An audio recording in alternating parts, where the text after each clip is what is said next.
tonight. This is my first video, and I think it's especially appropriate because I've just had a very life-changing experience. It was the death of my mother on March 9th. That's been 9 days ago.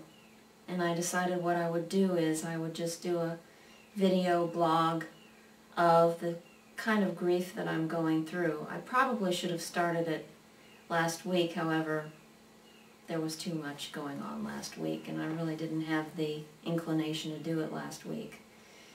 So I invite anyone who's lost a parent to share their experience of how devastating it is. For me, this has been the most devastating death that I've experienced. I had my brother pass away. He was killed in Vietnam when I was 8, and my father passed away when I was 20. So I've had my share of grief in my life, and I feel that I'm very qualified to, not that you're ever qualified, but I feel like I've had enough of these experiences to be able to talk about them in sort of coherent terms. So bear with me as I work through this.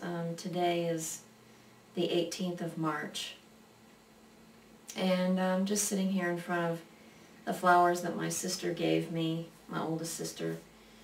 She stayed here at the house while my mother was in the hospital. My mother was 91, by the way. Her name was Caroline.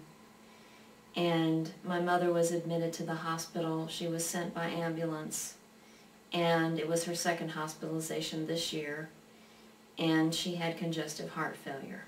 She went in because she had water in her lungs, and she was filling up with fluid. So she was in the intensive care unit with a BiPAP mask on, and the people in the hospital said she was only allowed to have that on for X amount of time, and after that the only step would be a ventilator.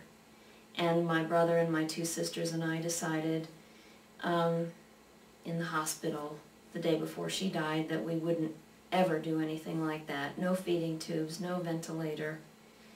Just let her go peacefully and let her be comfortable.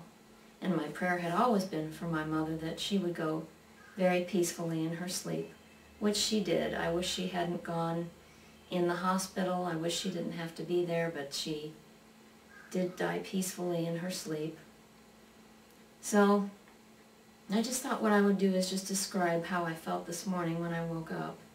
And I'll do that every day. I'll just sort of describe the feeling that I have. Today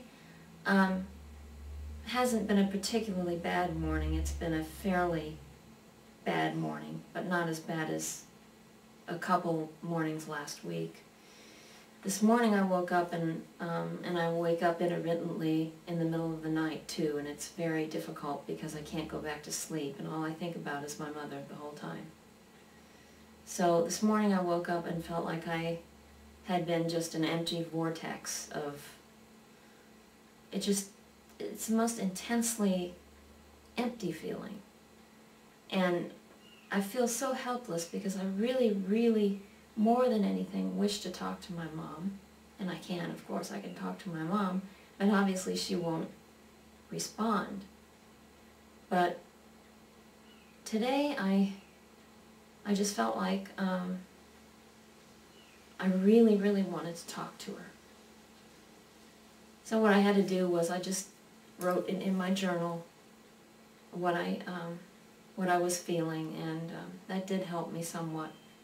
But when it comes over me, this wave, it really is, it's a sick feeling I get. I get sort of a sick feeling. It's a wave, and I just kind of have to let it happen, and then it just sort of fades. But it takes a good 10 minutes for it to do that. Yesterday I went on a walk around my neighborhood, and it was a beautiful day. The wind was blowing. It was about 82 degrees. And I was fine. And all of a sudden I started thinking about my mother and the fact that she wasn't there to see the beautiful weather and to experience Easter. And it just becomes very disabling. I know I'm supposed to be at work. I'm a church musician, so I have a lot of music to do this weekend for Easter. And I know that I will get through it, but I know it will be very difficult. So I just wanted to share this, and anyone else who has anything to share, I would really welcome hearing from others who are in a similar experience right now, losing an elderly parent that they were a caregiver for, because I did care for my mother along with my sister, who lives here also.